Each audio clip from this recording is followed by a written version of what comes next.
আপনারা কিভাবে ইউটিউব চ্যানেলের প্রোফাইল পিকচারটা চেঞ্জ করবেন, আজকে আমি সেই ভিডিওটা আপনাদেরকে দেখাবো। তো আপনারা তো জানেন, আমি আগের ভিডিওতে দেখিয়েছিলাম যে কিভাবে চ্যানেলের নাম পরিবর্তন করতে হয়। তো আজকে আমি দেখাবো কিভাবে আপনারা ইউটিউব চ্যানেলের প্রোফাইল পিকচারটা চেঞ্জ করবেন বা ইউটিউব লোগো কীভাবে চেঞ্জ করবেন। তো আপনি কি করবেন, সবার প্রথমে এই নামের মধ্যে ক্লিক করবেন। নামের মধ্যে ক্লিক করার পর দেখতে পারবেন যে এখানে পেন্সিল আইকন আছে, পেন্সিল আইকনে ক্লিক করবেন।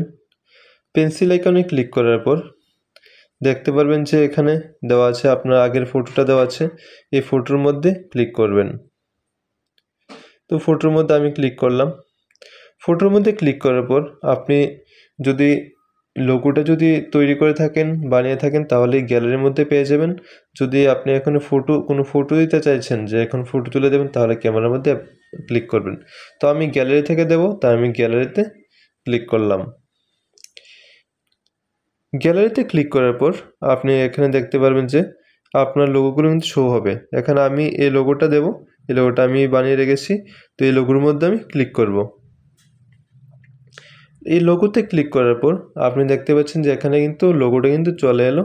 তো এখানে আমি এটাকে অ্যাডজাস্ট করতে পারবো, ছোটো বড়ো করতে পারবো, কাস্টমাইজটা করতে পারবো।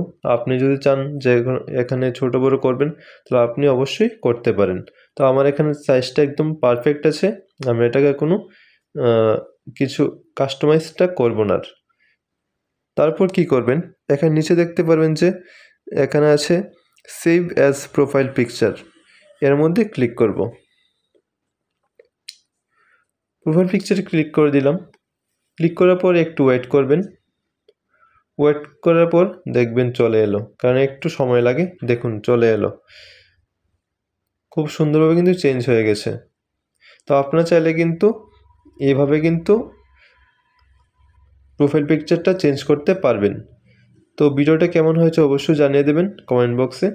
দেখা হচ্ছে আগামী ভিডিওতে, আর চ্যানেলটাকে সাবস্ক্রাইব করে রাখবেন অবশ্যই। দেখা হচ্ছে আগামী ভিডিওতে।